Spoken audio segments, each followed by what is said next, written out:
الحمدللہ رب العالمین والصلاة والسلام علی سید الانبیاء والمرسلین والعاقبۃ للمتقین۔ محترم خواتین حضرات، عزیز بچوں، السلام علیکم ورحمۃ اللہ وبرکاتہ۔ اعوذ باللہ من الشیطان الرجیم، بسم اللہ الرحمن الرحیم۔ شہر رمضان الذی انزل فیہ القرآن ھدی للناس وبینات من الھدی والفرقان، فمن شہد منکم الشہر فلیصم ومن کان مریضا او علی سفر فعدۃ من ایام اخر، یرید اللہ بکم الیسر ولا یرید بکم العسر ولتکملوا العدۃ ولتکبروا اللہ علی ما ہداکم ولعلکم تشکرون۔ صدق اللہ العظیم۔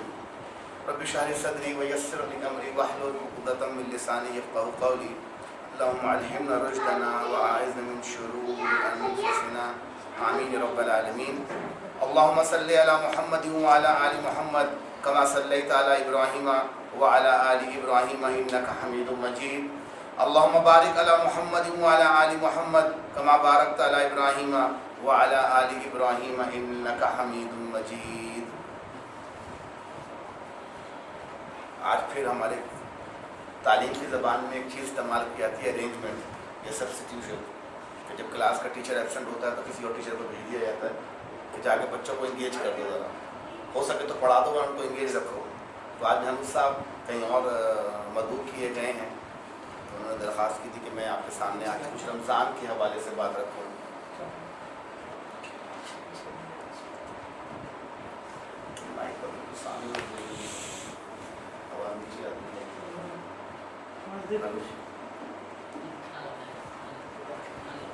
بسم اللہ اولہ و آخرہ،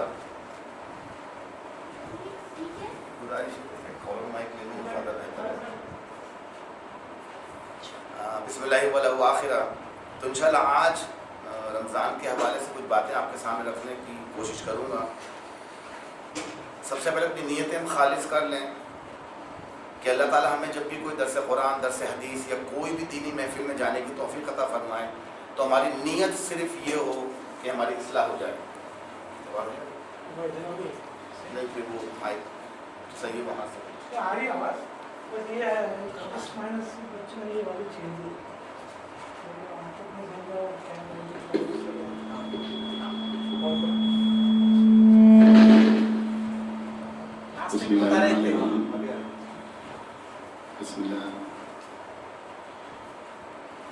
بسم اللہ اولہ و آخرہ۔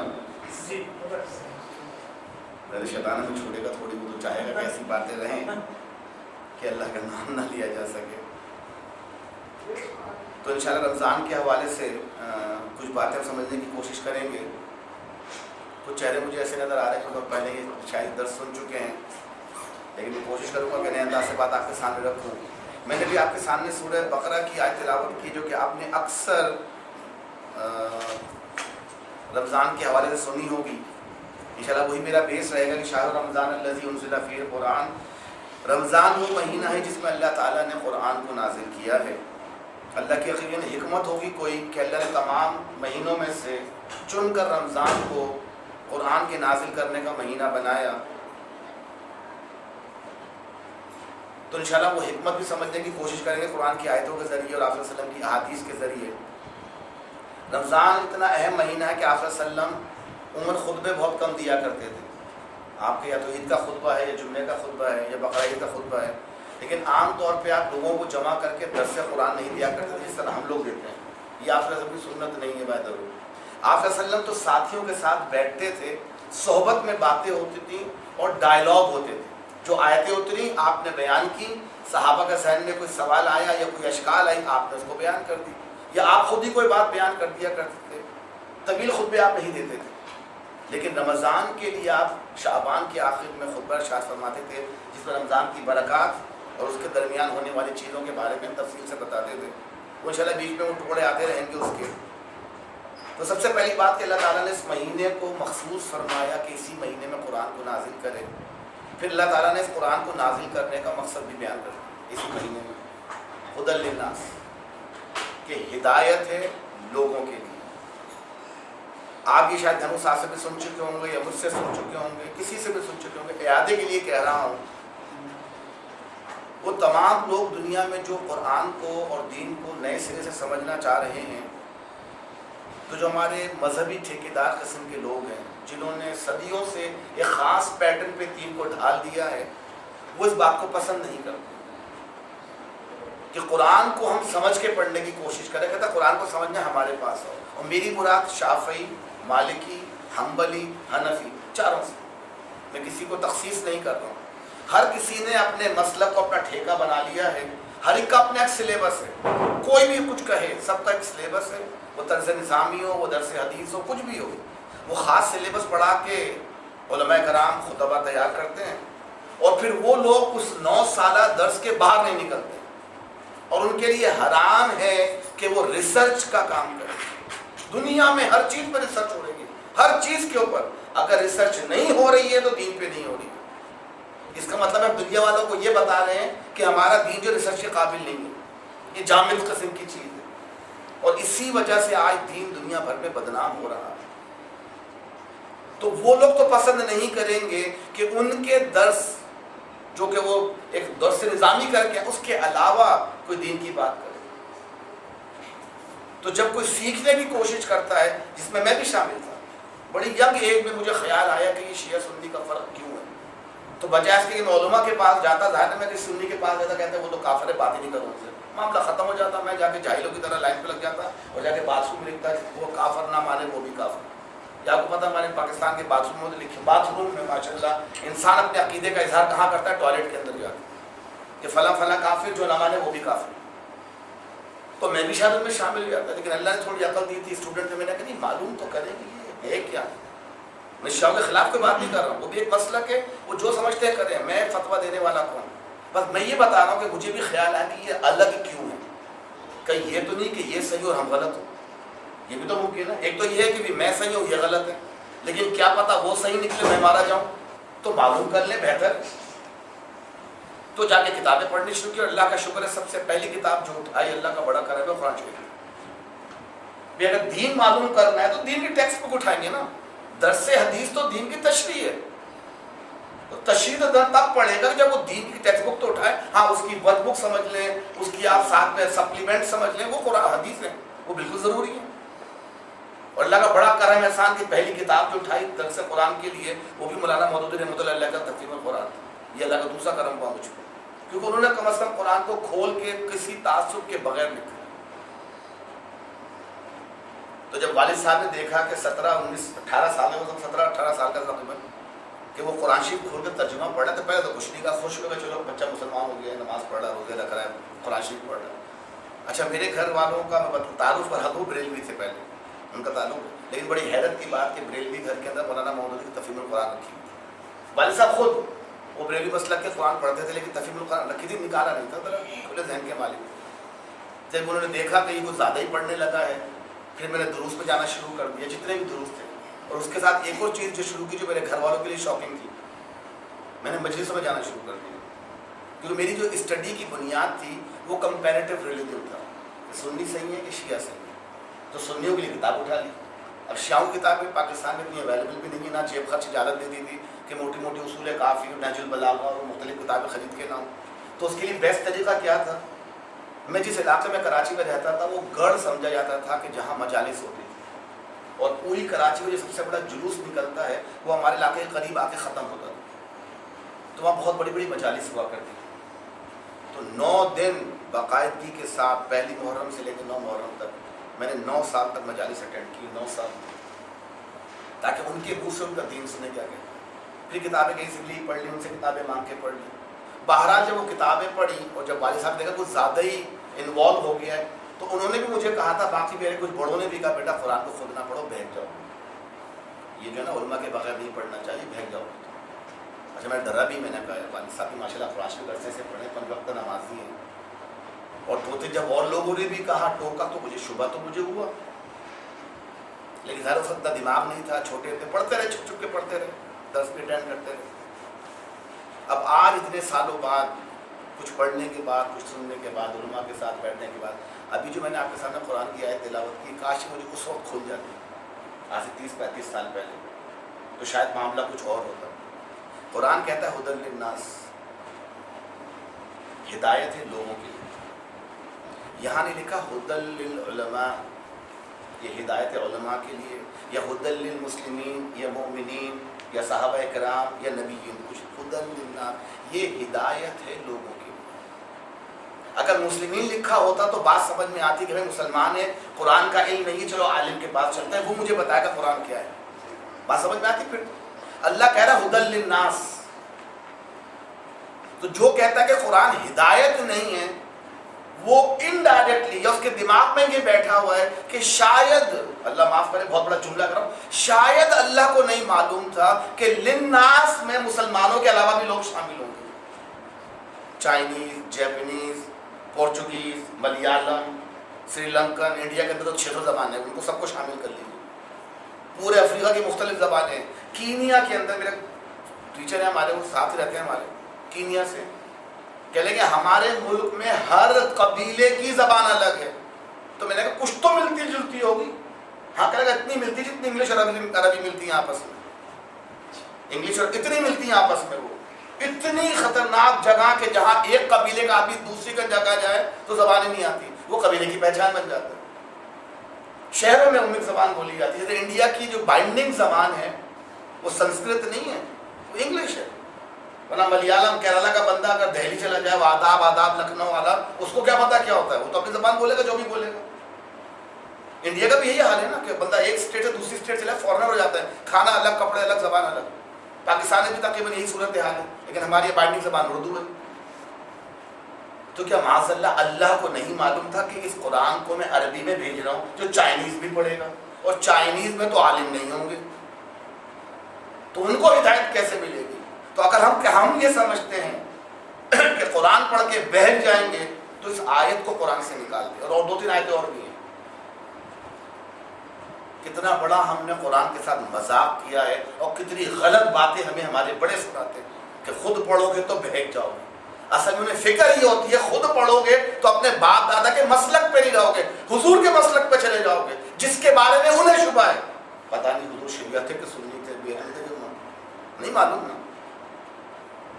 ہم تو بڑے فخر سے کہتے ہیں میں ثابت کر دو حضور سنی تھے میں سنی ہوں، ثابت کر دو حضور شیعہ تھے میں کل شیعہ بن جاؤں گا، ثابت کر دو کہ کل حضور جو تھے وہ حنفی تھے، بریلوی تھے، معلوم جو تھے میں بن جاؤں گا. تو شاید بوڑھوں کو یہ فکر ہوتی کہ مسلک پہ نہیں رہے گا. اور بین ہی یہی پرابلم ابو جہل کو بھی تھی، ابو لہب کو بھی تھی، مصعب بن عمیر کی والدہ کو بھی تھی. کس نئے مولوی کے پیچھے پڑ گئے ہو معاذ اللہ، حضور صلی اللہ علیہ وسلم، اس کے پیچھے چلو گے تو بہک جاؤ گے. تو اگر نبی کے پیچھے چلنا بہکنا ہے، میں بخوشی بہکنے کو تیار ہوں، اور ہم سب کو بہکنا چاہیے. تو قرآن تو کہہ رہا ہے ہدی للناس، یہ تمام انسانوں کے لیے ہدایت. بڑی پیاری بات کی ڈاکٹر عبدالعزیز صاحب نے، آپ میں سے کچھ کو جانے کا اتفاق ہوگا ان کے پروگرام کے اندر. کتنی عجیب بات ہے. ہمارے علماء ہمیں کہتے ہیں کتاب مت پڑھو بہک جاؤ گے، لیکن جب کوئی غیر مسلم مسلمان ہوتا ہے بڑی تعریف کرتے ہیں، اپنے ہاتھ پہ کلمہ پڑھواتے ہیں کہ صاحب دیکھیں میں نے اس کو کلمہ گو بنا دیا. آپ نے کلمہ پڑھوایا ہے، ہدایت اس کو قرآن نے دی تھی.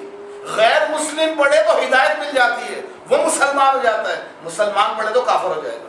بس آپ اس سے بڑا مذاق قرآن کے ساتھ ہمارے علماء کیا کر سکتے ہیں؟ تو قرآن تو کہہ رہا ہے ہدی للناس، اور آگے وبینات من الہدی والفرقان، اور ایسی ویسی ہدایت نہیں، بینات کھلی کھلی نشانیاں، اوپن.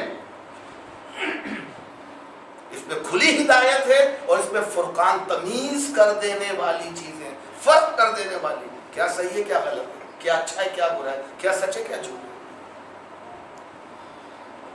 تو یہ ہدایت. اور آپ کسی سے پوچھ لیں قرآن کس لیے اترا ہے؟ ہدایت کے لیے اترا ہے. آپ کو شاید ہی کوئی شخص کہتا ملے گا قرآن صرف ثواب کے لیے. شاید 5-6% مسلمانوں میں ہوں، وہ بھی بیچارے گاؤں دیہات کے لوگ جنہوں نے کبھی کچھ پڑھا ہی نہ ہو، لیکن قرآن تو صرف کہ بھوت کو بھگا دیں، تعویذ بنا کے لٹکا دیں، یہ ناظرہ پڑھ لیں اس کے لیے، اس کو حفظ کر لیں. لیکن اکثریت آپ کو یہ کہے گی جب وہ درس قرآن سنتے نہ سنتے، قرآن کی تو ہدایت کے لیے اترا ہے. تو ہدایت ملے گی کیسے؟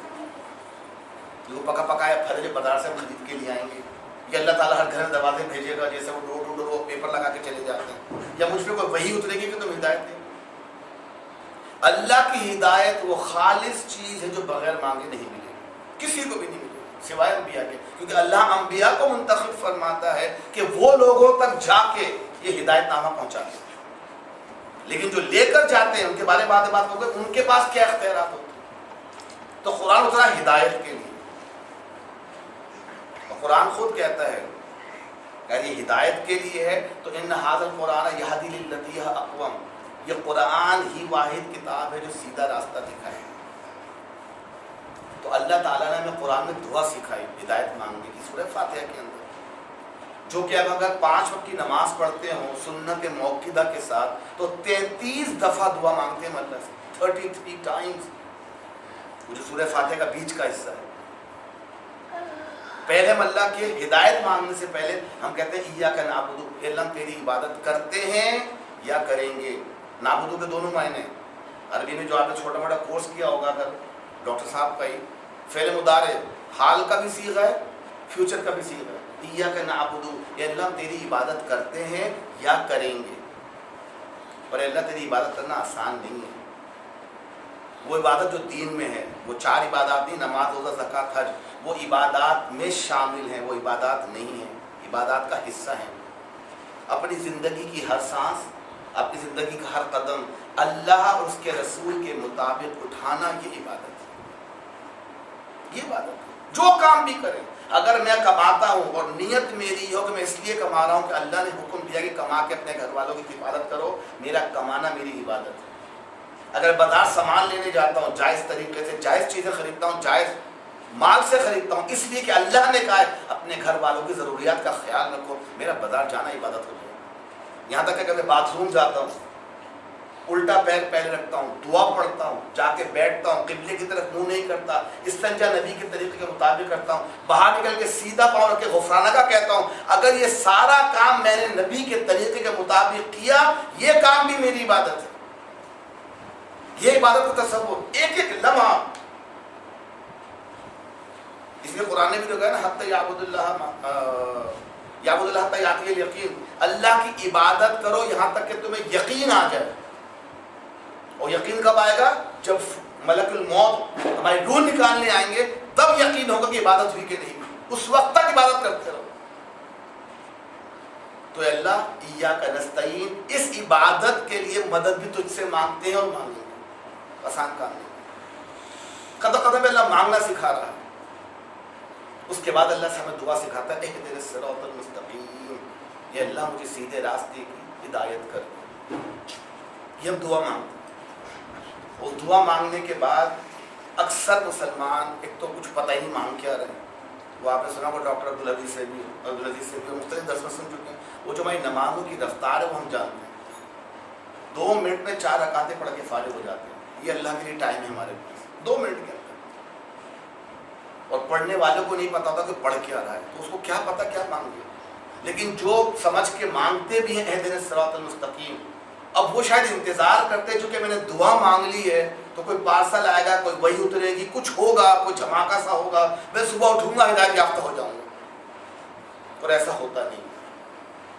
اس کی وجہ کیا ہے کہ جب اللہ سے دعا مانگی کہ اللہ مجھے ہدایت دے دے تو اللہ نے اس کا نسخہ بھی بتا دی کہ ہدایت ملے گی کیسے. جیسے میں ڈاکٹر کے پاس جاتا ہوں، ڈاکٹر مجھے پرچی لکھ کے دیتے ہیں کہ تم یہ دوائی لے لو. اس دواؤں کی پرچی سے مجھے کوئی فائدہ نہیں ہوگا، مجھے جانا پڑے گا فارمیسی. کیا ہو فارمیسی سے دوائی لے کے کھاؤں گا تو فائدہ ہوگا. وہ پرچی لے کے میں جیب میں لے کے پھرتا رہا ہوں اور ڈاکٹر صاحب علاج نہیں ہو رہا، ڈاکٹر صاحب علاج نہیں ہو رہا. میرا کیا قصور ہے بھائی؟ تو میں نے پرچی لکھ کے دی تھی. کسی بھی فارمیسی میں چلے جاتے، دوائی لے کے کھا لیتے، فاقہ ہو جاتا تم. تو ہم بھی ہدایت کے لیے پتہ نہیں کس بات کے منتظر ہیں، بلکہ شاید اب اس بات کے منتظر جس کو اللہ تعالیٰ نے سورہ بقرہ میں ارشاد فرمایا ہے. سورہ بقرہ کے اندر اللہ فرماتا ہے ان ساری نصیحت اور ہدایتوں کے بعد بھی اللہ نے پیچھے کچھ باتیں گنوائی ہیں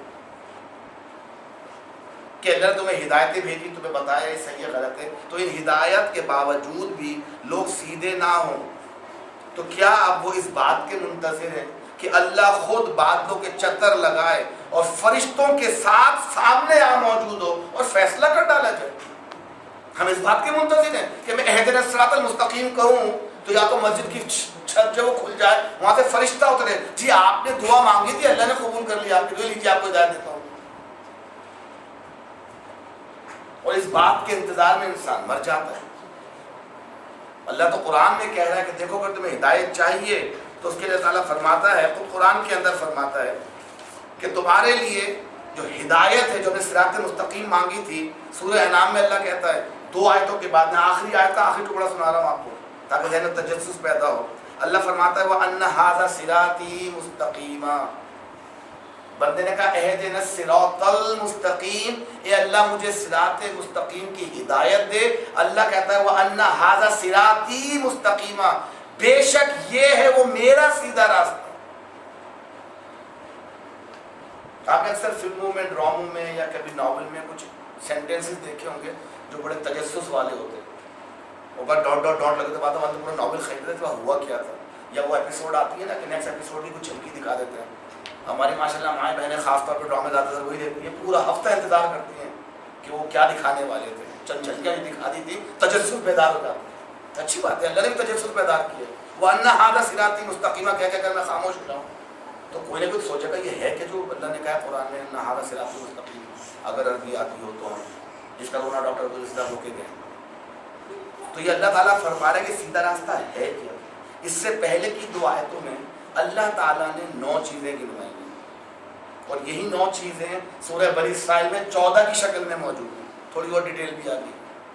اللہ گنوا رہا ہے کہ تم یہ کام کر لو، ھذا صراطی مستقیما، تو یہ ہے میرا سیدھا راستہ. اب 9 چیزیں سن لیجیے آپ. اللہ کے ساتھ کسی کو شریک نہ کرو. صراط مستقیم اسٹارٹ ہی توحید سے ہوتا ہے، اور اس کا اختتام ہوتا ہے قیامت کے دن، یوم الآخر. تو توحید نہیں ہے، باقی سارے کام کر جائیں وہ صراط مستقیم نہیں. تو پہلی بات اللہ نے فرمائی کہ میرے ساتھ شریک نہ کرو. دوسری، والدین کے ساتھ نیک سلوک کرو. اپنی اولاد کو مفلسی کے ڈر سے قتل نہ کرو. بے شرمی کی باتوں کے قریب نہ جاؤ. کسی کو جان بوجھ کر قتل نہ کرو. مال یتیم کے قریب نہ جاؤ. ناپ تول میں پورا انصاف کرو. انصاف کی بات کہو چاہے معاملہ رشتہ دار کا کیوں نہ ہو، اور اللہ کے عہد کو پورا کرو. یہ ہیں 9 باتیں. سورہ نام میں پڑھ لیجیے گا جا کے، آیت نمبر 51، 52 to 53. بڑی حیرت کی بات ہے کہ 9 باتوں میں اور جو 14 باتیں سورہ بنی اسرائیل میں لکھی ہوئی ہیں، نماز، روزہ، زکوٰۃ، حج، چاروں کا ذکر ہے. اس کا مطلب یہ نہیں کہ یہ عبادت نہیں ہے یا سیدھا راستہ نہیں ہے. کچھ لوگوں نے ان 4 چیزوں کو صراط مستقیم سمجھ لیا ہے، اس لیے ٹھنڈے ٹھنڈے بیٹھے میں نماز پڑھتا ہوں، روزہ رکھتا ہوں، زکوٰۃ دیتا ہوں، حج بھی کر لیا، عمرے بھی کر لیے، 2 حج کر لیے، اب میں سیدھے راستے پر آ گیا. بس اللہ معاف کرے. چاہے اس کے معاملات آپ دیکھ لیں، 9 باتوں میں سے سوائے پہلی کی جو کہ عقیدے کی ہے، باقی 8 باتیں معاملات کی ہیں. اور سورہ بنی اسرائیل کے اندر بھی 14 باتوں میں سے پہلی بات وہی ہے اللہ کے ساتھ شریک نہ کرو عقیدے کی، باقی 13 باتیں معاملات کی ہیں. تو سمپل بات یہ سمجھ میں آئی قرآن سے کہ سیدھا راستہ یہ ہے کہ آپ کے معاملات اسلام کے مطابق ہو جائیں تو آپ سیدھے راستے پر ہیں، ورنہ نہیں. اور یہ باتیں قرآن سے ملیں گی.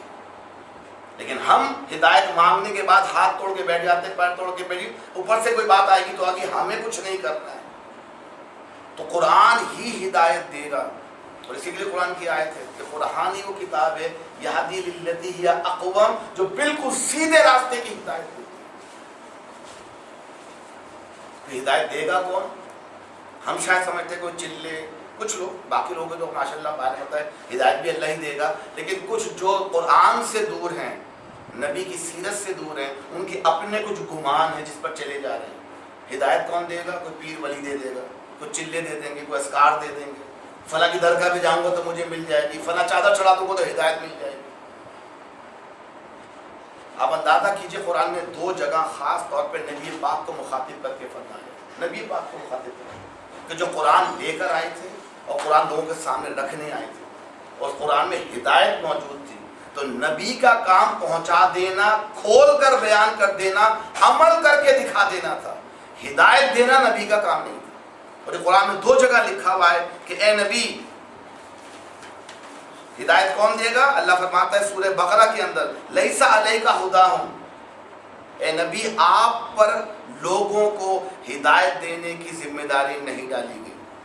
آپ کا کام قرآن سنانا، یتلو علیکم آیاتی ویزکیکم، ان کو پاک کرنا، ویعلمہم الکتاب والحکمہ، ان کو قرآن اور حدیث کی تعلیم دینا، یہ آپ کا کام ہے، اور خود عمل کر کے دکھا دیں کہ دیکھو قرآن پہ اس طرح عمل ہوتا ہے. ایک جماعت تیار کر دے جو غیر نبی کی ہو تاکہ لوگ بعد میں اعتراض نہ کریں وہ جی نبی نے عمل کیا، نبی تو نبی تھا، ہم اس کے برابر کیسے ہو سکتے ہیں؟ تو اللہ نے حضرت بلال کی مثال دے دی، تم اس کے برابر تو ہو سکتے ہو کہ نہیں ہو سکتے؟ سوائے اس کے کہ وہ صحابی ہیں، وہ تو ان پڑھ تھے نا. اگر وہ عمل کر سکتے ہیں تو پڑھا لکھا اس دنیا کا عمل کیوں نہیں کر سکتا؟ ہاں حضرت بلال کے درجے کو نہیں پہنچ سکتے، ان کا تو نبی پاک کو دیکھنا وہ درجہ ہے کہ پوری دنیا کے مسلمان مل کے اس کا برابر نہیں کر سکتے، لیکن عمل غیر نبی سے کر کے دکھا دیا کہ تمہارے لیے دیکھو یہ ہیں لوگ، تاکہ تم اعتراض نہ کرو کہ ہدایت تو مل گئی لیکن نبی کے طریقے میں کون چل کے دکھا سکتا ہے؟ خود نے خود کہا یہ تم مثلی، تم میں سے کون بھی نہیں طرح ہے. تو اے نبی آپ کا کام ہدایت دینا نہیں ہے. نبی پاک کو اپنے چچا سے بڑی محبت تھی، وہ ایمان نہیں لا رہے تھے تو آپ کا دل چاہا، شاید اللہ سے گزارش بھی کی ہوگی، اللہ کے قرآن کے علاوہ بھی نبی سے باتیں ہوتی تھیں، کہیں اظہار بھی کر دیا ہوگا، اور دل میں تمنا تھی کہ میرے چچا اسلام لے کر آ جائیں. تو اللہ فرماتا ہے انک لا تہدی، اے نبی آپ ہدایت نہیں دے سکتے من احببت، جس کو آپ پسند کرتے ہیں. کتنی بڑی بات کہہ دی، اے نبی آپ اس کو ہدایت نہیں دے سکتے جس سے آپ پسند کرتے ہیں یا محبت کرتے ہیں. اللہ جسے چاہتا ہے ہدایت دیتا ہے، اور وہ ان لوگوں کو خوب جانتا ہے جو ہدایت قبول کرنے والے ہیں. ہم یہ سمجھتے ہیں کہ ہدایت اگر اللہ کی طرف سے سب کو ملنی ہے تو اس دنیا میں کوئی بھی کافر نہیں ہوگا، یہ بغیر مانگے نہیں ملے گی، اور اگر میں زبانی بھی مانگوں گا تو نہیں ملے گی. جو ہماری تصویر استغفر اللہ استغفر اللہ استغفر اللہ استغفر اللہ، پتہ ہی نہیں غفرہ کے معنی کیا، استغفر اللہ کہتے کس سے، اس کی پڑھے جا رہے. تو کہ اس طرح کا پڑھنے سے استغفار ہو جاتا ہے، سارے بخشے جاتے ہیں. تو ہدایت دینا اللہ کا کام ہے، اور اللہ جانتا ہے کس کو دینا ہے، کون اس کو قبول کر کے اس پہ چلنے والا ہے.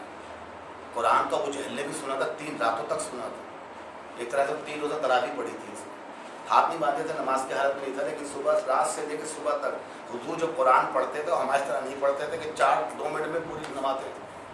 2.5 سپارے، ایک صحابی سے روایت ہے 2.5 سپارے 1 رکعت. اندازہ کریں سورہ بقرہ، 2.5 سپارے نہیں 4 سپارے. وہ حضور کے ساتھ کھڑے ہو گئے تہجد کے اندر، وہ سورہ بقرہ شروع کر دی، پڑھتے چلے گئے پڑھتے چلے گئے. تو صحابی فرماتے ہیں مجھے خیال آیا کہ 100 آیتیں 50 آیتیں پڑھ کے ختم کر دیں. سورہ پوری بقرہ پڑھ ڈالی 2.5 سپاروں کے اندر. تو صحابی فرماتے میں سمجھا سورہ بقرہ ختم کر کے رکوع کریں گے. حضور نے سورہ بقرہ کے بعد سورہ آل عمران کی تلاوت شروع. تقریباً 4 سپارے ایک رکعت کے اندر. تبھی تو حضور کے پاس سوٹ جاتے تھے.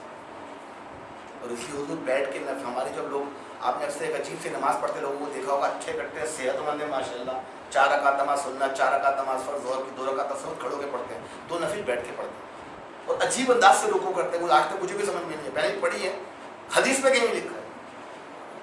وہ جی بیٹھ کے بھی حضور نے نمازیں پڑھی تھی، بالکل پڑھی تھی. تو حضور کے طریقے کے مطابق پڑھو نا.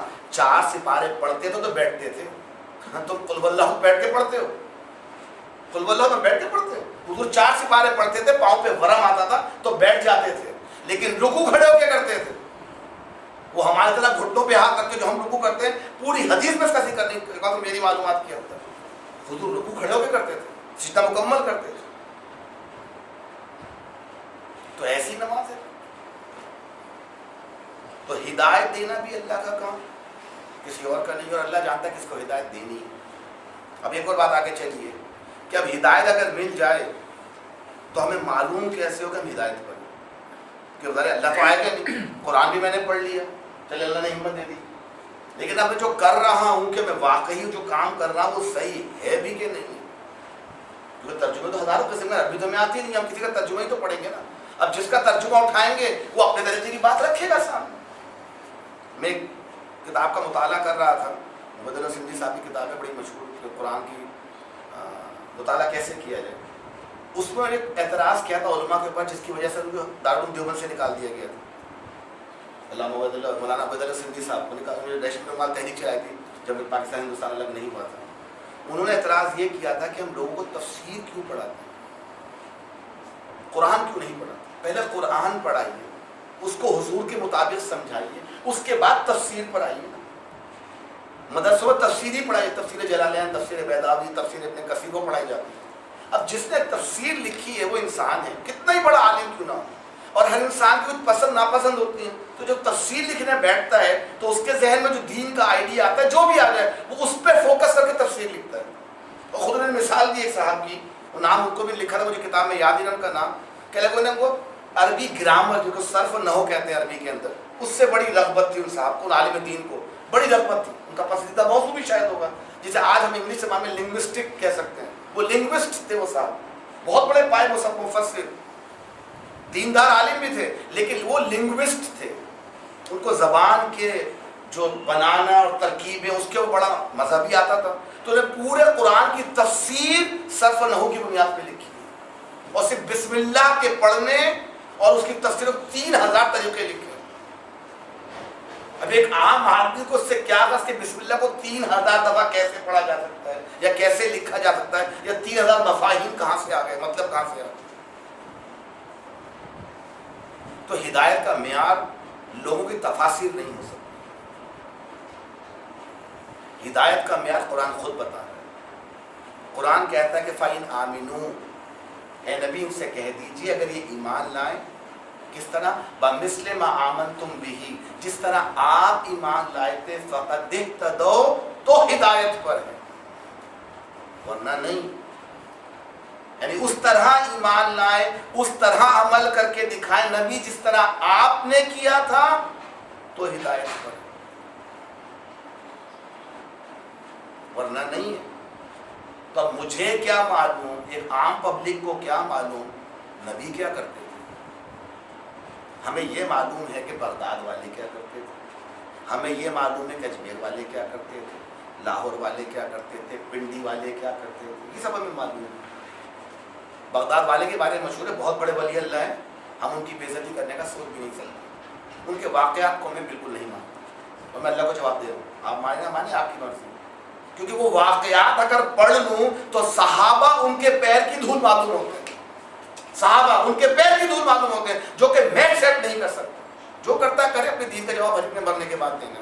میں آپ کے سامنے مثال دے کر رکھ رہا ہوں، میں نے بڑی کتابیں پڑھی صحابہ کے، ان کے اولیاء اللہ کے متعلق، کیونکہ شروع میں بریلوی مسلک بھی مجھ میں تھا، پھر یہ کہ میں تحقیق کر رہا تھا تو پڑھی ہے کتاب، متاثر بھی ہوتا تھا، بڑی درگاہوں پہ کیا، درگاہ والوں نے جا کے مانگا، میں نے اللہ سے نہیں مانگا، اللہ معاف کرے۔ تو ان کے واقعات میں سنا جو کہ گھڑ کے ان کی طرف منسوخ کیا گیا ہے، یہ ہو نہیں سکتا، میں نہیں مانتا اس کو، کہ وہ کسی دریا کے کنارے سے گزرے، اور اکثر ولی اللہ دریاؤں کے پاس رہتے تھے، پتہ نہیں کیوں، تاکہ وہ پانی کے واقعات ان کے ساتھ ہو سکتے۔ وہ دریا کے پاس سے گزرے، بڑھیا رو رہی تھی، کیا ہوا، بڑھیا سے پوچھا، کہنے لگا میرے بچے کی بارات 12 سال پہلے ہم دریا پار کر رہے تھے، پوری کشتی ڈوب گئی، خاتون بچ گئی کسی طرح، تو وہ روز آ کے روتی ہے کہ میرے بچہ، میرے بچے کی بارات، میرا بچہ، میرے بچے کی بارات۔ تو میرے پاس اتنی سی بات، انہوں نے سمندر کو اشارہ کیا، سمندر نے پوری کشتی نکال کے باہر کھڑی کر دی، باراتیوں کو زندہ سنی۔ 12 سال بعد ہم نے پڑھ کے چھوئے، صاحب کیا بات ہے، کیا بات ہے، تبھی تو ان کو غوث الاعظم کہتے ہیں، سب سے بڑا مدد کرنے والا، یہ اللہ اکبر کے وزن پر ہے، غوث الاعظم اللہ اکبر کے وزن پہ۔ کبھی کسی نے سنا محمد اکبر کہہ کے دیکھے، مولا مولوی خدا میں کفر کا فتویٰ لگا دے گا، اللہ اکبر۔ تو انہوں نے کشتی باہر نکالی، یہ واقعہ میں نے پڑھا، ادھر بڑا متاثر تھا، کیوں؟ ہم نے دین سمجھا ہی نہیں کے ذریعے۔ ایک اور واقعہ پڑھا، بڑے مشہور صاحب تھے، کھانا نہیں مل رہا ہے، غیرت مند تھے، مانگتے ہوئے شرماتے تھے، بھوک لگی تو اللہ سے مانگ لیں، جانما سا کونا پلٹا، کھانا نکل آیا۔ ایک بچہ نماز نہیں پڑھتا تھا، فرید گن شکر کے بارے میں بڑا نام گن شکر پڑھا اس لیے ہے، کتابوں میں آتا ہے کہ وہ بچے تھے تو وہ نماز کبھی کبھی ڈنڈی مار جاتے، ہم بچے ڈنڈی، ہم بڑے ڈنڈی مار جاتے، بچے تو بچے ہوتے ہیں، وہ ڈنڈی مار جاتے تھے نماز پڑھنے میں۔ تو ان کی والدہ محترمہ کیا کرتی تھی، ایک اچھی ترکیب ہے، بچوں کو کہتے ہیں نماز پڑھو تو میں شکر ملے گی انشاءاللہ، تو نماز پڑھنے سے پہلے ان کی جانماز کے کونے کے اندر پڑیا رہتی شکر کی، تو میٹھے کے شوقین ہوں گے، تو جب وہ نماز ختم کرتے وہ کونا پلٹتے تو شکر مل جاتی تھی، کھا لیتے تھے، اور بڑے خوش ہوتے، اگلی نماز کا انتظار کرتے ہیں، بچے ٹافی کی چوکی لیتے ہوتے ہیں، اب وہ ٹافی چھپا کے رکھتے ہیں کہ تم نماز پڑھو گے تمہیں ٹافی ملے گی، کوئی چاکلیٹ ملے گی۔ ایک دن ان کی والدہ محترم فرماتی ہے کہ میں شکر رکھنا بھول گئی، وہ کسی کام سے باہر گئی نہیں تھی، نماز کا وقت تھا، تو انہیں بڑی فکر دی کہ پتہ نہیں بچے نے نماز پڑھی ہوگی نہیں پڑھی ہوگی۔ جب گھر آئے تو بیٹے سے پوچھا بیٹا نماز پڑھ لی؟ کہا امی نماز بھی پڑھ لی، شکر بھی مل گئی۔ تو ثابت ہوا کہ وہ ولی اللہ تھے، وہ شکل اللہ نے لا کے رکھ دی تھی۔ ممکن ہے صحیح بھی ہو، ہم اس کا اعتراض نہیں کر رہے، میں سمجھانا یہ چاہ رہا ہوں اللہ کے دین کو ہم نے یہاں سے سمجھا، اور اس طرح کے ہزاروں واقعات ہیں، ایک دو نہیں ہے۔ وہ سنا جی ملتان میں گرمی کیوں پڑتی ہے؟ وہ جی وہاں ولی اللہ رہا کرتے تھے، ان کو جو ہے وہ کھانے کو کچھ نہیں تھا، تو کہیں قصاب نے بوٹی دیتی گوشت کی کہ لیجیے صاحب نے بھائی کچے گوشت دینا، آپ کی خدمت دیتا ہوں، یہ کھا کے پیٹ بھر لیجیے۔ پتہ نہیں کیسے محلے میں رہتے تھے کہ جس کے پاس ہے مجھے پکا کے دیکھو تو منع کر دیں گے نہیں ہم نے پکاتے، ٹائم نہیں ہمارے پاس، عجیب محلہ، اور تمام ولی ایسے محلوں میں رہتے تھے۔ تو وہ ثابت یہ کرنا تھا کہ اللہ ان کے ساتھ ہے۔ تو فرماتے ہیں کہ اللہ تو نے گوشت تو دلوا دیا، اس کو پکاؤں کیسے؟ انتظام فرما۔ اللہ کہتا ہے اس کو نیزے میں لگا کے اوپر کر دو، سورج کو اوپر کے نیچے آ جاؤ۔ سورج نیچے آیا، اس کی تپش سے وہ گوشت پک گیا، اس لیے اس شہر میں آج تک گرمی پڑتی ہے۔ پتہ نہیں وہ مسقط تھا کہ وہ عمان تھا کہ وہ یو اے ای تھا کہ ملتان تھا، راجستھان تھا، یہ نہیں پتا، سب میں گرمی پڑتی ہے۔ اس کا مطلب تمام لوگ جگہوں میں کوئی نہ کوئی ولی اللہ اپنا گوشت پکوانے کے لیے آیا ہو۔ اور میں ان واقعات پر سر دھنتا تھا کیونکہ ابھی قرآن اور سیرت نہیں پڑھی تھی۔ تو جب دین کو اس طرح سمجھیں گے تو ہدایت پر ہے۔ اللہ کے نیک فرشتے لوگ ہیں، وہ بزرگان دین ہیں، بڑا رش لیتے ہیں ماشاءاللہ، ان کی مزارات مسجد خالی پڑی ہوتی ہے۔ میں آپ کو کلفٹن کا، میرے علاقے میں کلفٹن بڑی مشہور جگہ ہے، کلفٹن کراچی میں، وہاں کا بتا چکا ہوں۔ عبداللہ شاہ قاضی بہت بڑے ولی اللہ ہیں کراچی کے، ان کا مزار وہاں ہے، بہت بڑے ولی اللہ کے وقت کے ماشاء اللہ۔ کتابیں لکھی گئی ہیں، پڑھی گئی، کچھ اچھی باتیں بھی لکھی ہیں۔ ان کے مزار کے برابر مسجد بھی ہے۔ بڑا دکھ ہوتا ہے مغرب سے لے کے فجر تک، بڑا دکھ۔ ان کے مزار پہ جھنڈیاں، لائٹیں، ان کا مزار بلندی پر ہے تو سیڑھیاں لگی ہوئی، سیڑھیوں پہ اتنا رش کہ بندہ چڑھے تو شاید اس کو آدھا گھنٹہ لگے اوپر پہنچنے۔ دیگوں کی دکانیں اور اگربتیاں، لوبان اور مٹھائیاں، دنیا بھر کی چیزیں، رش لگا ہوا ہے، مسجد سنسان پڑی ہوئی۔ کتنے بے وقوف ہیں، مزار پہ جا کے اللہ سے مانگتے ہیں، اللہ کا گھر خالی پڑا ہوا ہے، کیونکہ دین سیکھا ہم نے ان لوگوں سے۔ اب آئیے تین واقعات کی طرف، ہدایت کیا ہے؟ ہم نے پھر سیرت پڑھی تو آنکھیں پہ عجیب سی سمجھ میں ہے کہ سیرت صحیح بھی لکھی ہے یا معذلت سیرت جھوٹی لکھی ہے مولوی نے۔ سیرت میں ہم نے پڑھا حضور صلی اللہ علیہ وسلم کے 3 بیٹے تھے، آج بھی اکثریت کو حضور کے بیٹے بیٹیوں کے نام بھی نہیں پتا، تعداد بھی نہیں پتا، اکثریت کو جا کے سروے کر کے حضور کے بیٹے تیسرے، ایک قاسم تھے جن کے نام پہ آپ کی کنیت ابو القاسم تھی، ایک عبداللہ تھے جن کا لقب طاہر و طیب بھی تھا۔ یہ 2 بیٹے حضرت خدیجہ رضی اللہ عنہا سے تھے، آپ صلی اللہ علیہ وسلم کو 4 بیٹیاں تھیں، رقیہ ام کلثوم زینب حضرت فاطمہ، اللہ کا کروڑوں رحمت نازل کیا ہماری بہنوں کے۔ حضرت ابراہیم ماریہ قبطیہ سے پیدا ہوئے تھے، جب 2.5 سال کے تھے تو حضور کو بلوایا گیا کہ وہ کسی لوہار کے گھر پہ، زمانے آپ کو پتہ ہے کہ اپنے بچوں کو جو ہے وہ مکے کی خواتین لے جاتی ہیں، مطلب گاؤں کی خواتین لے آتی تھی تاکہ ان کی صحت اور زبان اچھی ہو جائے۔ تو کسی لوہار کی بیوی کو دیا ہوا تھا، پتہ چلا کہ طبیعت خراب ہے، تو آپ صلی اللہ علیہ وسلم تشریف لائے۔ آپ 2.5 سال تھے، میں 2.5 سال کے تھے، آپ گود میں لیا تو وہ حالت نزا میں تھے۔ حضور کو پتہ چل گیا کہ بیٹا مرنے والا۔ صحابی فرماتے کہ حضور کی آنکھوں سے اتنے آنسو نکلے کہ آپ کی داڑھی تر ہو گئی، داڑھی تر ہو گئی آنسو سے۔ ایک بوڑھا باپ جس کی 4 بیٹیاں ودا ہو چکی، جس کا کوئی بیٹا نہیں ہے، اس کی گود میں نبی کا بیٹا دم توڑ رہا ہے اور نبی کچھ نہیں کر سکا۔ صرف اتنا کہا ہے ابراہیم، اور دم توڑ دیا گود کے اندر۔ حضرت ابراہیم علیہ السلام کا انتقال ہو گیا حضور کی گود میں، آپ روتے رہے، کچھ نہیں کہا سوائے اس کے کہ ابراہیم ہم کوئی شکایت نہیں کرتے، ہاں غم ہے جو بیان کرنا۔ نبی تو اس بات پہ قادر نہیں اپنے بیٹے کو زندہ کر دے، نبی کا امتی دوسرے کی اولاد کو پوری کی پوری برات کو لا کے کھڑا کر دے 12 سال بعد، سمجھ میں نہیں آتا۔ وہ سچ ہے کہ یہ سچ ہے، دونوں سچ ہو نہیں سکتے۔ اگر دوسرا سچا ہے تو نبی کتنا بے بس ہے، اپنی اولاد کو زندہ نہیں کر سکا، اس کا امتی نبی سے بڑھ گیا، برات کو باہر لا کے بٹھا دیا۔ سمجھ میں نہیں آتا۔ پتہ ہم نے سیرت میں پڑھا 7ویں سال آپ صلی اللہ علیہ وسلم کو اتنا تنگ کیا گیا، اتنا تنگ کیا گیا کہ آپ اپنے خاندان والوں کے ساتھ شعبہ ابی طالب کے اندر محصور ہو گئے۔ 3 سال تک آپ کا بائیکاٹ ہے، 3 سال، 1-2 دن نہیں، 3 مہینے نہیں، اور بعض دفعہ نوبت ہی آتی، کھانے کو دانہ نہیں ہوتا تھا، تو پہاڑ پر علاقے میں جتنے درخت موجود تھے، چاہے کھانے کے قابل تھے کہ نہیں تھے، سارے کھا گئے نبی کے خاندان والے، نبی سمیت۔ اس کے بعد کچھ نہیں ملا تو چمڑے کی مشکیزی ہوتے تھے، چمڑے کے کچھ پیسی ہوتے تھے یہ کھانا بنانے کی، اس کو پانی میں ابالتے تھے کہ چمڑے سے کچھ تو نکلے گا پینے کے لیے، وہ خود پیتے بچوں کو پلاتے تھے. کچھ نہیں ہوا. وہ موسیٰ کا رب کہاں گیا جس نے 40 سال موسیٰ علیہ السلام کی قوم کو من و سلوہ کھلایا تھا؟ وہ رب کہاں تھا 3 سال کے لیے؟ وہ رب کہاں گیا جو مولی اللہ کی جانماز کے نیچے کھانے رکھتا تھا، جن کے لیے سورج اترتا تھا؟ وہ اس وقت کہاں تھا رب کہ نبی 3 سال بھوک سے بلکتا رہا، ایک چاول کا دانہ پر سے نہیں برسا. اب یا تو ولی اللہ کے واقعہ سچے، نبی کے واقعہ سچے. یہ ہم نے سیرت، یہ ہدایت. اگر ہدایت چاہیے فَإِنْ آمِنُوا بِمِثْلِ مَا آمَنْتُمْ بِهِ، جاؤ نبی سے دیکھو ہدایت کسے کہتے ہیں.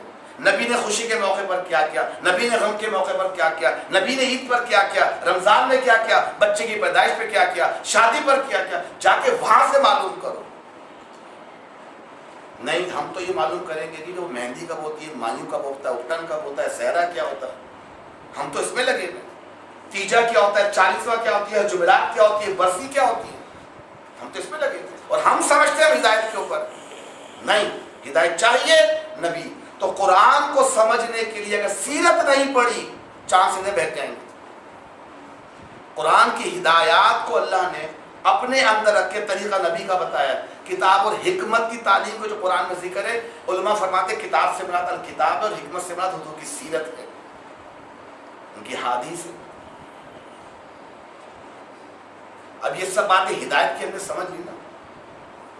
ہدایت کا معیار کیا، ہدایت کون دے گا، ہدایت ہے کیا، اب یہ ملے گی کس کو؟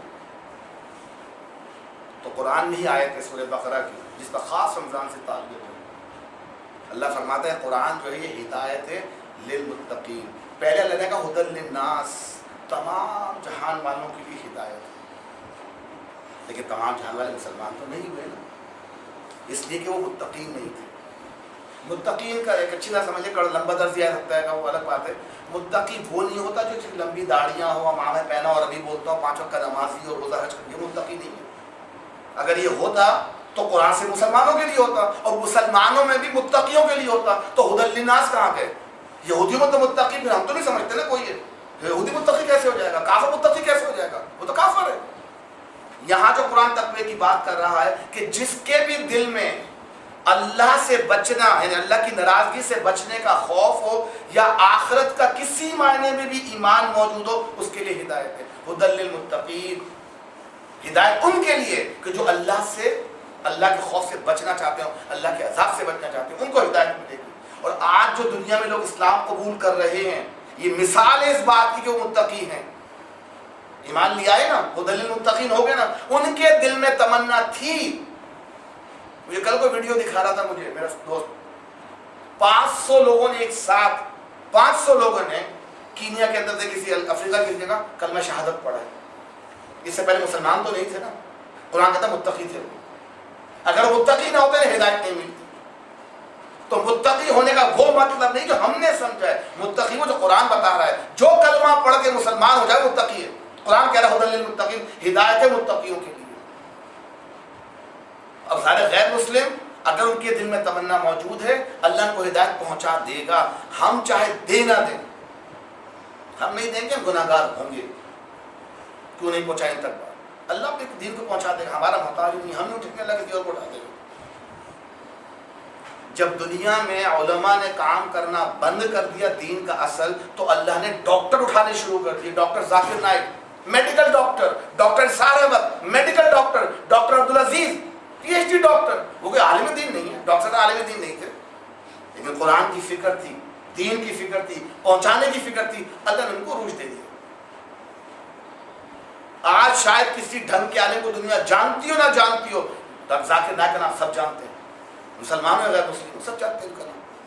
جو دین کی فکر کی اللہ نے ان کے کہا ورفعنا لک ذکرک. یہ ویسے آیتیں حضور کے لیے ہیں، لیکن قرآن فرماتا اللہ نے کہا کہ تمہارا بھی ذکر ہے. ورفعنا لک ذکرک، کیا ہم نے آپ کا ذکر بلند نہیں کر دیا؟ آج دنیا کے کون سا ملک ہوگا جو ڈاکٹر ذاکر نائک کو لوگ نہیں جانتے دین کی خدمت کرنے کا نتیجہ؟ تو ہدی للمتقین. اب اس متقین کو اگر مسلمانوں میں صرف لے آئیں، ابھی میں اپنے موضوع کا بارہ شاید 10 منٹ تقریباً رہ گئے میرے پاس، کہ متقین تو اسلام میں رہتے ہوئے وہ تو غیر مسلم تھے، ان میں تقوی کی صفت اس طرح آئی کہ ان کو فکر تھی کہ دین سے ہی ہے شر۔ میں آپ کو چھوٹا واقعہ سناتا چلوں۔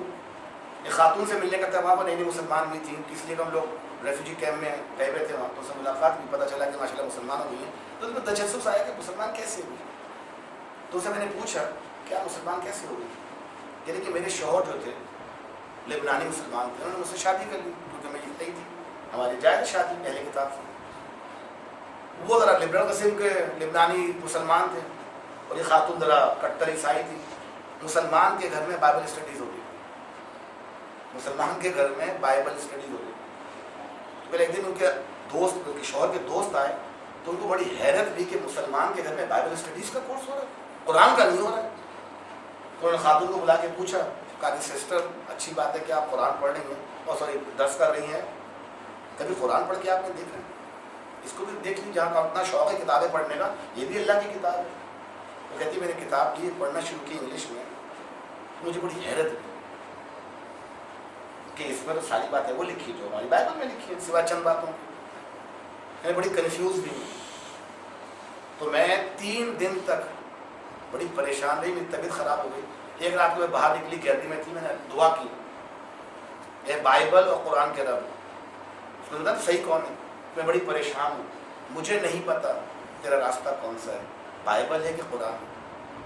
جو صحیح راہ، کہتی میں سیدھے میں دعا مانگی، سیدھے میں گر گئی نا روتے روتے کہ او لارڈ، انگلش میں کہتی کہ جو صحیح راستہ ہے مجھے دکھا دے تاکہ میں قیامت میں بچ جاؤں، بائبل کا یا قرآن کا؟ ہو گیا میں روتے روتے روتے روتے سیدھے میں سو گئی، اتنا روئی بات، لیکن مانگ رہی تھی، تقیہ تھی۔ میں صبح اٹھی تو کلمہ دل اسلام کے لیے کھل چکا تھا۔ میں نے چھوٹا کہ مجھے مسجد لے کے چلو، میں نے کلمہ پڑھا۔ مانگنے پر ملتی ہے، بغیر مانگے نہیں ملتی۔ وہ متقی تھی اور تبھی اس کو مل گئی۔ تو اس کے دل میں تقوی کا استعداد سے اب ہمارے لیے، ہم جو مسلمان آج کے دور میں، خاص طور پر رمضان قریب آ رہا ہے، ہمارے لیے اگر ہم نے قرآن کا اس طرح جڑنا ہے تو اللہ تعالیٰ نے تقوی کے لیے بھی فرما دیا کہ ہدی للمتقین۔ لیکن تقویٰ تو آرام سے تم مسلمانوں حاصل کر سکتے ہو، تم پیدائشی مسلمان ہو، شاید تمہیں اندازہ نہیں ہے کہ دین کیا چیز ہے۔ تو اللہ نے سورہ بقرہ کے اندر ہی فرمایا ہے کتب علیکم الصیام، اے مسلمانوں ہم نے تم پہ روزے لکھ دیے ہیں، کما کتب علی الذین من قبلکم، اس سے پہلے تم پہ، پہلے لوگوں پر لکھے تھے، لعلکم تتقون، تاکہ تم میں تقوی کی صفت پیدا ہو۔ ابھی تقوی مسلمانوں کے حساب سے بتا رہا ہوں کہ تقوی ہے کیا۔ سورہ بقرہ میں فرق ہے ہدی للمتقین، ہدایت متقیوں کے لیے۔ تو اللہ نے متقیوں کی پھر صفات گنوائی ہیں قرآن کے اندر، صفات گنوائی ہیں پہلے رکوع کے اندر۔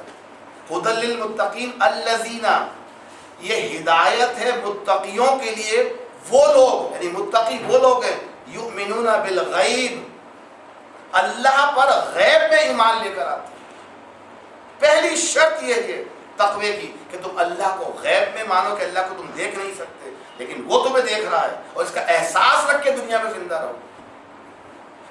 اب یہ کام اتنا مشکل ہے، حنظلہ رضی اللہ فرماتے ہیں انہوں بڑے پائے کے صحابی، ایک دن بازار سے گزرتے ہوئے جا رہے ہیں، نافقہ حنظلہ، نافقہ حنظلہ، حنظلہ منافق ہو گیا، حنظلہ منافق ہو گیا، اور اپنی دھن میں چلے جا رہے ہیں۔ سامنے ابو صدیق رضی اللہ عنہ آ رہے تھے، انہوں نے سنا کہ بڑبڑاتے ہوئے جا رہے ہیں، حنظلہ منافق ہو گیا، حنظلہ منافق ہو گیا۔ حنظلہ کیا بات ہے، پریشان کیوں ہو، کیا ہو گیا، کیا غلطی ہو گئی تم سے؟ ابو صدیق عجیب سی بات ہے، جب میں حضور کی محفل میں ہوتا ہوں، آپ کی باتیں سنتا ہوں تو گویا جنت کو، جہنم کو اپنی آنکھوں سے دیکھتا ہوں، دل کی کیفیت ہی اور ہوتی ہے۔ لیکن جیسے حضور کی محفل سے نکل کے گھر جاتا ہوں، کام پہ جاتا ہوں، تو کیفیت بدل جاتی ہے، میں تو منافق ہو گیا۔ یہ تو منافق، ان کے بقول یہ منافقوں کی صفت ہے کہ حضور کے سامنے کچھ، گھر میں کچھ۔ اب لوگ صدیق نے کہا یار یہ کیفیت تو میری بھی ہے، اس کا تو میں بھی منافق۔ چلو حضور سے پوچھتے ہیں کیا معاملہ ہے۔ صحابہ کام ایسے ہوتے تھے، وہ بار بار حضور کے پیچھے جاتے تھے، ہم کسی اور کے پیچھے جاتے ہیں، مفتیوں سے مسئلے پوچھتے پھرتے، وہ حضور کے پاس گئے، حضور یہ معاملہ ہے آپ کے سامنے، تو بس گویا آنکھوں کے سامنے جہنم ہے، آنکھوں کے سامنے جنت کے گھر میں یہ حال ہے۔ انہوں نے کہا پریشان نہ ہو، یہ بڑی نارمل سی بات ہے، یہ سب پر ہوتی ہے۔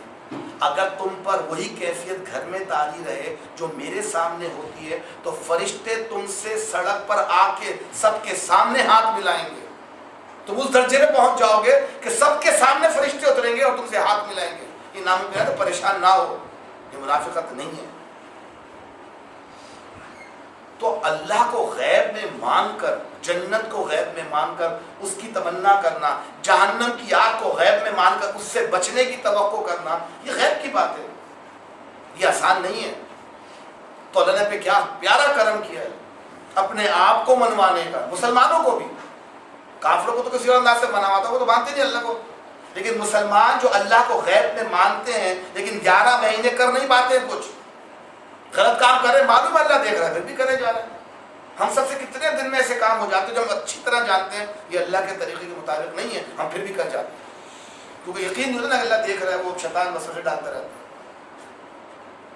اللہ کہتا ہے آؤ میں تمہیں تربیت دیتا ہوں، میں تمہیں تربیت دیتا ہوں۔ ندی صاحب آئے تھے، بڑی پیاری بات کہہ کے گئے، ساجد موجود تھا وہاں، کہ ہم نے عربی کے معنوں کو نا جو اردو میں سمجھا ہے تو ہم نے ان کو اردو کے معنی دے دیے، صبر کے معنی لیں، ظلم کے معنی لیں، جس کے معنی بھی لے لیں۔ پھر ہم نے کچھ نام بھی بدل دیے، نماز کہتے ہیں، نماز عربی زبان کا لفظ نہیں، فارسی زبان کا لفظ ہے، تو نماز کے معنی کیا ہے؟ وہ خاص حرکت کرا میں کھڑے ہو، رکوع کرو، سجدہ کرو، سلام پھیرو، چلے جاؤ، تو ہم یہی کرتے ہیں۔ اس طرح ہم نے سیام کو روزہ کہہ دیا، روزہ بھی فارسی زبان کا لفظ، کیا مطلب ہے؟ صبح سے شام تک بھوکا رہنا، نمازیں پڑھنا، افطاری کرنا، سحری کرنا، یہ رہ گئی۔ حالانکہ عربی میں صوم کے معنی تربیت کی، اور یہ جب آپ عربی کی لغت اٹھا کے دیکھیں گے نا، عربی کی زبان کی ڈکشنری، یہ جو مکہ کے جو لوگ تھے یہ کچھ گھوڑے بھی پالتے تھے، اونٹ تو ان کا عام سواری کا جانور تھا، یعنی کہا سکتے گاڑیاں واڑیاں تھیں ان کی وہ، لیکن ان کے پاس ٹینک تھے نا، وہ گھوڑے تھے، ٹینک، کیونکہ اونٹ تو تیز بھاگ سکتا ہو، اور خاص طور پر اونٹ جو پتھری زمین پہ چل نہیں سکتا، تو یہ گھوڑے پالتے تھے خاص طور پہ تیز سفر کرنے کے لیے، لوٹ مار کرنے کے لیے، بچاؤ کے لیے، جنگ کے لیے گھوڑے پالتے تھے۔ اور ظاہر موسم کبھی گرم، کبھی سرد، کبھی مٹی، کبھی چٹانیں، تو اس کو تربیت دیتے تھے گھوڑے کو، اور خاص طور پہ گرمی میں، رمز گرمی کو بھی کہتے ہیں، جس سے رمضان نکلا ہے، یہ رمضان یعنی گرمی کے موسم کے اندر جدھر سے ہوا چلتی تھی نا، گھوڑے کو اس روپ پہ باندھ دیا کرتے تھے تاکہ اس کے اوپر گرم ہوا لگتی رہے اس کے اوپر، اور گھوڑے کو کئی دن، کئی گھنٹے بھوکا پیاسا رکھتے تھے بغیر پانی، بغیر کھانے کے، تاکہ اس کی تربیت ہو جائے، تاکہ جنگ میں جب ضرورت پڑے تو گرمی کی پرواہ نہ کرے، بھوک کی پرواہ نہ کرے، اور پانی کی پرواہ نہ کرے، اور وہ کام کرے کہ اللہ قرآن میں قسم کھائے، وَالْعَادِيَاتِ ضَبْحًا، اللہ قرآن میں قسم کھا رہا ہے، قسم ہے دوڑتے ہوئے گھوڑوں کی، فَالْمُورِيَاتِ قَدْحًا، ان گھوڑوں کی جب اتنی تیزی سے دوڑتے ہیں کہ ان کے پاؤں سے چنگاریاں نکلتی ہیں نال کی وجہ سے، شدت بتائی جا رہی ہے، فَالْمُغِيرَاتِ صُبْحًا، اور صبح نکلتے ہیں، وَوَسَطْنَ بِهِ جَمْعًا، اور کتنا ہی بڑا مجمع ہو، مالک اشارہ کرے بیچ پہ کود پڑتے ہیں۔ إِنَّ الْإِنسَانَ لِرَبِّهِ لَكَفُورٌ، انسان ہی اپنے رب کا ناشکرا کافر ہے، کفور کا لفظ ہے، انکار کرنے والا ہے۔ گھوڑوں کی قسم کھا کے اللہ کہہ رہا ہے تم گھوڑے کے لیے کیا کرتے ہو؟ تھوڑا سا چارہ، تھوڑا سا پانی اور چند نالے لگا دیتے اس کی، اس پر وہ تمہارا اتنا شکر گزار ہوتا ہے کہ تمہارے اشارے میں اپنی جان دینے کو تیار ہو جاتا ہے۔ گھوڑے کی قسم کھا رہا ہے اللہ۔ اور اے مسلمانوں، انسانوں، تمہیں رب نے کیا کچھ نہیں دیا، پھر بھی تم رب کی ناشکری کرتے ہو۔ تو گھوڑے کی تربیت کرتے تھے تاکہ وہ سخت حالات میں بھی مالک کا ساتھ نہ چھوڑے۔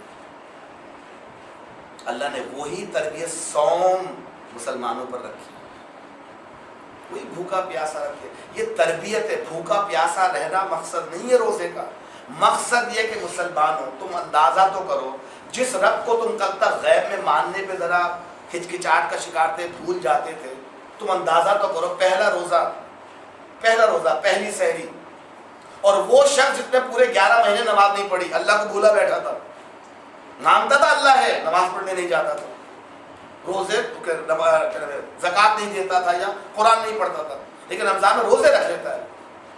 رمضان میں روزہ رکھا اس نے، اذان ہوئی، شاید نماز پڑھنے بھی نہ گیا، ابھی چند منٹ گزرے اور کوئی اس کے سامنے کھانا یا پانی لا کے رکھتے کہ کھا لو یا پی لو، کہ نہیں میرا روزہ ٹوٹ جائے، اکیلے میں کھا لو، نہیں ٹوٹ جائے، کس کو معلوم ہوگا؟ اشارہ کرے اللہ کو معلوم۔ جس شخص کو 11 مہینے اللہ کی فکر نہیں تھی، روزہ رکھ کے 3 منٹ میں اللہ غیب میں آ جاتا ہے، اتنا شدید آتا ہے کہ شدید گرمی میں بھی وضو کرتے ہوئے بھی کوشش نہیں کرتا کہ 2 قطرے حلق میں چلے جائیں، اس کے دل میں یقین ہے اللہ کو معلوم ہو جائے، کسی کو معلوم ہو نہ ہو، اللہ کو معلوم ہو جائے گا میرا روزہ ٹوٹ گیا، اس سے بڑھ کے رمضان کا انعام کیا ہے کہ 5 منٹ میں اللہ کے غیب میں ہونے کا 100% یقین ہو جاتا ہے. اور یہ پورے 30 دن کی تربیت، 30 دن کی، کہ مسلمانوں جس طرح گھوڑے کی تربیت کی جاتی ہے مشکل حالات میں تمہیں پورا مہینہ تربیت کے لیے دے رہا ہوں. اور دیکھو تمہارے لیے سامان کیا پیدا کر رہا ہوں تربیت کے، ریسورسز. جیسے آج کل میٹنگ یا ورک شاپ ہوتے ہیں، ریسورسز ہوتے ہیں نا، الیکٹرانک بورڈ آتا ہے، چائے بھی آئی تھی، پیپر پیڈ وغیرہ سب تیار ہوتا ہے، میٹنگ میں جاتے ہیں، ہر چیز تیار ہوتی ہے. اللہ نے بھی ریسورسز رکھے ہیں. اے مسلمانوں اس مہینے دیکھو تمہیں 3 چیزیں بہکانے والی ہیں، شیطان، تمہارا نفس اور لوگ. یوسوس فی صدور الناس من الجنۃ والناس. وسوسے ڈالنے والے 2 لوگ ہوتے ہیں، شیطان یا انسان. اور تیسرا ہمارا نفس امارہ جو کہ سو برائی پر ابھارتا ہے. اور سب سے زیادہ اسٹرانگ اس کے اندر شیطان بھی، وسوسے اثر وہ ڈالتا ہے نفس کے اندر بھی.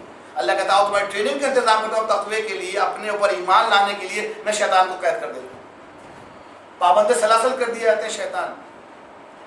جو انسان باقی رمضان میں غلطیاں کرتا ہے وہ شیطان کی وجہ سے نہیں کرتا ہے، وہ اپنے نفس کی وجہ سے کرتا ہے، یہ لوگوں کے بہکانے کی وجہ سے کرتا ہے. شیطان قید کر دیا، ایک ذریعہ اللہ نے لے لیا واپس. جہنم کے دروازے بند کہ مسلمانوں دیکھو نیکیاں کر لو، جہنم بند کر دی میں نے، اور جنت کے دروازے کھول دیے جاتے ہیں کہ آؤ نیکیاں کرو، جنت تیار ہے تمہارے لیے. اور اللہ اپنے خاص فرشتوں کو بلاتا ہے جو اس کی تسبیح و تحلیل میں لگے ساری زندگی، پورا سال. اللہ تسبیح روک دو میری، تسبیح روک دو میری، اب جا کے جنت کو سوارو میرے روزے داروں کے لیے. اللہ جنت رمضانوں میں آپ دیکھیں کیسے جذبے پیدا ہوتے ہیں. جو شخص ویسے کسی کی دعوت نہ کرتا ہو، رمضان کے 300 دن کوشش کرتا ہے کہ پڑوسی گھر کچھ بھجوا دے، چاہے 11 مہینے کچھ نہ بھجوایا، کچھ بھجوا دے، روزہ کھلوا دے. کسی 4-5 گھر 4-5 گھر میں کچھ تو بیچتا ہوگا نا، چھوٹی پلیٹ ہی صحیح، چھولے دہی بڑے صحیح، بیچتا کہ نہیں بیچتا. اللہ جذبے کھولتا ہے کہ دیکھو تقویٰ حاصل کرنا ہے میں لوگ تمہارے ساتھ کر دیتا ہوں. اور پورا ماحول، پورے علاقہ روزے رکھ رہا، اکیلے نہیں رکھ رہے. ہمت بڑھتی ہے کہ میں اکیلا نہیں ہوں تربیت کے اندر، اتنا بڑا جنبہ غفیر میرے ساتھ. نمازیوں کی تعداد بڑھ جاتی ہے، مسجدیں آباد ہو جاتی ہیں، قرآن پڑھنے میں دل راغب ہو جاتا ہے. کیا قرآن نہیں پڑھا، اس مہینے پورا قرآن ختم کر دوں. کیا تربیت کا اعلیٰ نظام اللہ نے ہمارے لیے تیار کیا. تو یہ ہے رمضان اور قرآن کا تعلق. اب آخری 5 منٹ، یہ سب کچھ ہونے کے باوجود رمضان کی برکات مل کیوں گئی؟ جیسے ہی شوال کی پہلی تاریخ آئی، فجر بول، سوائے ان کے تو جو 5 وقت نمازی پہلے سے تھے. جیسے ہی شوال کی پہلی تاریخ آتی ہے، مسلمانوں کی اکثریت 29 شعبان کی کنڈیشن پہ پہنچ جاتی ہے. 30 دن کی تربیت ایک دن نہیں چل پاتی.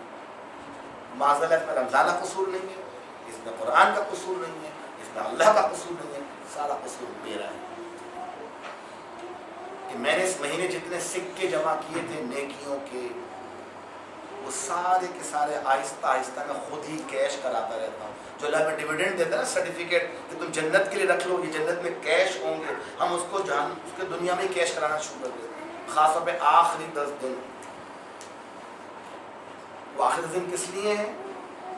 تو شکر ہے عمان میں ہے تو اتنا پتہ نہیں چلتا. ہندوستان پاکستان میں آخری 10 دن شاپنگ کے لیے، عید کی تیاری، بچے کے کپڑے، بچے کے جوتے، بچے کے موزے، بچے کا فلاں، بچی کا یہ، بیوی کا یہ.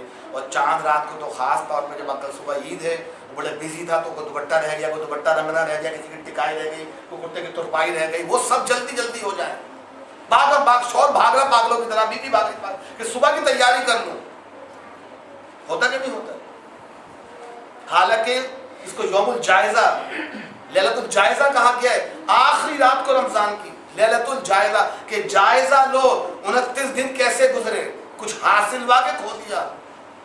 تو ہم جا کے کھو کر بازار میں آ جاتے ہیں.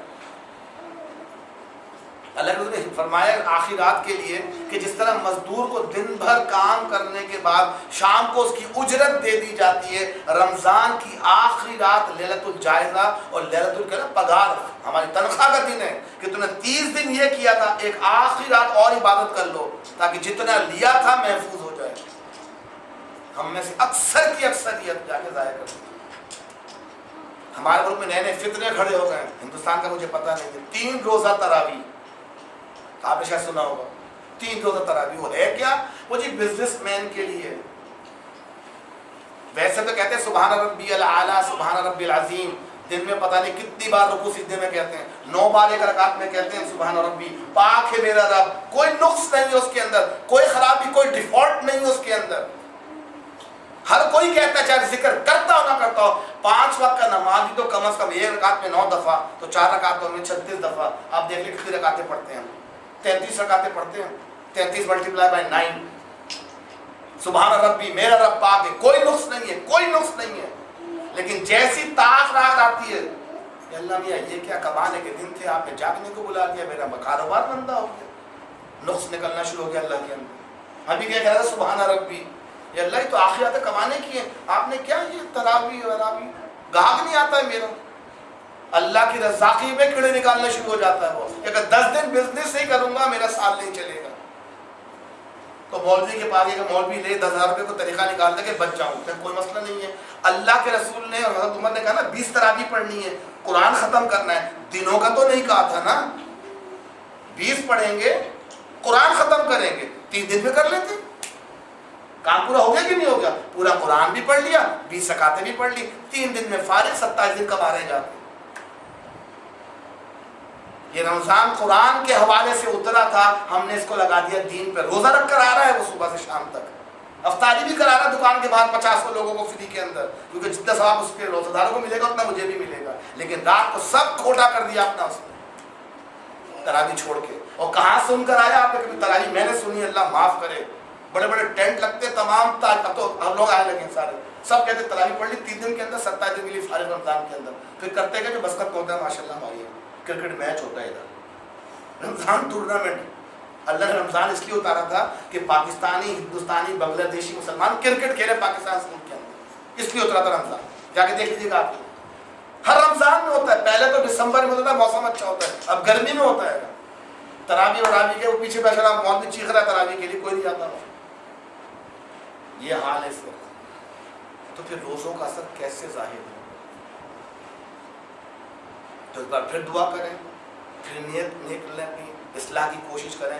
اللہ پھر بار بار موقع دے رہا ہے، اللہ پھر ہمیں رمضان دینے والا ہے. اللہ ہمیں وہاں تک پہنچا دے. نمبر 1 تو پہلے کہ اللہ ہم تو رمضان نصیب فرما دے، پورا رمضان نصیب فرما دے، ہمارے لیے جنت کھول دے. اور اللہ میرے لیے، ہم سب اپنے لیے دعا، اللہ میرے لیے جہنم کے دروازے بند کر دے. یا اللہ میرے لیے جہنم کے دروازے بند کرنے کے بعد شیطان کو میرے لیے بند کر دے. ذاتی دعا مانگے نا اپنے لیے، اجتماعی دعائیں بھی اپنی جگہ ہے، ذاتی دعا مانگے رمضان کے لیے. اور ایک اضافی کام اس بات جو کرنا، اگر ہم نے پچھلے سال نہیں کیا تھا، میں سب سے پہلے اپنے آپ کو کہہ رہا ہوں، باقی ذات کو بھی کہہ رہا ہوں، ہم قرآن شریف ماشاءاللہ پڑھتے ہیں، پڑھیے، بہت بڑا ثواب ہے. اللہ کے قرآن کو عربی میں پڑھنے کا اپنا مزہ ہے، کیونکہ اللہ کے اپنے ذاتی الفاظ ہیں، اللہ کے ذاتی الفاظ، ان کو ادا کیجیے. پورا قرآن عربی میں پڑھیے، جس طرح ہم پڑھتے ہیں روزانہ 112 تقریباً پڑھتے ہیں ہم لوگ، اور سنتے بھی ماشاءاللہ. تو 2 قرآن ختم ہو جاتے ہیں، ایک تراویح کے اندر سن کر اور ایک پڑھ کر. اس بار ایک تیسرا کام اور کیجیے، ہمت کریں پورا قرآن ترجمے سے بھی پڑھ دیں. کوشش، نیت کریں اللہ سے، کریں اہدنا الصراط المستقیم، نیت کریں کہ اللہ سے دعا مانگیں، ایاک نعبد، اے اللہ میں کرنا چاہتا ہوں، ایاک نستعین، مدد بھی تجھ سے مانگتا ہوں. دعا کیجیے رات کو بیٹھ کے تنہائی میں، بالکل رمضان کے لیے خاص دعا کیجیے کہ اللہ اس رمضان قرآن کو سمجھنے کی توفیق دے دے. آپ کا 1 گھنٹہ پہلے لگتا تھا نا پڑھنے میں، اب شاید آپ کے 2 گھنٹے لگ جائیں. لیکن پڑھیے اور آپ کو پورا قرآن سمجھ میں نہیں آئے گا. یہ میں آپ کو ابھی سے بتا دوں، قرآن کے اندر قانونی باتیں بھی وہ سمجھ میں نہیں آئیں گی. قرآن میں جو نصیحت والی باتیں انشاءاللہ وہ سمجھ میں آنی شروع ہو جائیں گی. کوئی مستند ترجمہ اٹھائیے، ہمارے لیے خاص طور پر تو کہتے ہیں مولانا مودودی کا ترجمہ موجود ہے، جن کو اردو نہیں آتی ان کے لیے ہندی ترجمہ موجود ہے، انگلش ترجمہ موجود ہے. اٹھائیے، وقت لگائیے. ہم ویسے اثر سے مغرب تک فارغ ہی ہوتے ہیں نا، بیگم چلے بزی ہوتی ہے، ہماری مائیں بہنیں لگی ہوتی ہیں پکوڑے سموسے چھولے تلنے کے اندر، تو شوہر تو بیٹھ کے قرآن پڑھ رہا ہے، وہ عبادت کے بجائے ہماری خدمت میں لگی ہوتی ہیں. تو بہنوں بے فکر ہیں، انشاءاللہ آپ کو اس کا بھی ثواب ملے گا، کیونکہ آپ روزہ داروں کی خدمت کر رہی ہوتی ہیں. وہ الگ بات ہے کہ ہم آپ کا ثواب لوٹنے کی کوشش کرتے ہیں، لیکن آپ کو اس بات کا ثواب ملے گا کہ آپ گھر کے مردوں کے لیے افطاری اور سحری تیار کر رہی ہیں، اس کا اپنا درجہ، اس کا اپنا ثواب، اس میں انشاءاللہ کبھی نہیں ہوگی. اور اللہ سے مانگیں کہ اللہ میرا شوہر، میرا بھائی، میرا بیٹا، میرے بچے، ان کے لیے تھی، وہ بھی کھانا ہے، اللہ نے اس میں فراوانی رکھی ہے، لیکن ایک لمیٹڈ حد تک. لیکن کوشش کریں ہم خواتین کو اتنا ٹائم دیں کہ وہ بھی 1 گھنٹہ تلاوت کرنے کے بعد وہ بھی قرآن شریف کو ترجمے سے پڑھ سکیں. تو بس ایک یہی گزارش آپ سے میں نے اپنے لیے کی ہے، آپ سے بھی کی کہ اس بارے میں نیا کام یہ کر جائیں کہ کم از کم قرآن کو ترجمے سے پڑھیں انشاءاللہ اس سے اللہ اور ذوق دے گا اور شوق دے گا. اس کو رمضان کے بعد بھی کنٹینیو رکھیں اور پھر سیرت کو اپنی زندگی میں لے کر سیرت پڑھنا شروع کریں. اور اسی سلسلے میں آپ یہاں جمع بھی ہوتے ہیں. میں مصحف پر اکتفا نہ کریں, مجھ پہ اکتفا نہ کریں ہے نہیں ہے. خود پڑھنے کی عادت ڈالیے, خود سننے کی عادت ڈالیے. انشاءاللہ اللہ تعالیٰ سے دعا ہے کہ جو باتیں میں نے بیان کی خود مجھے اس پر عمل کرنے کی توفیق عطا فرمائے. جو خواتین آزاد بچے ہیں موجود ہیں جن کو سن کر سمجھ کر بہترین طریقے سے عمل کرنے کی توفیق عطا فرمائے.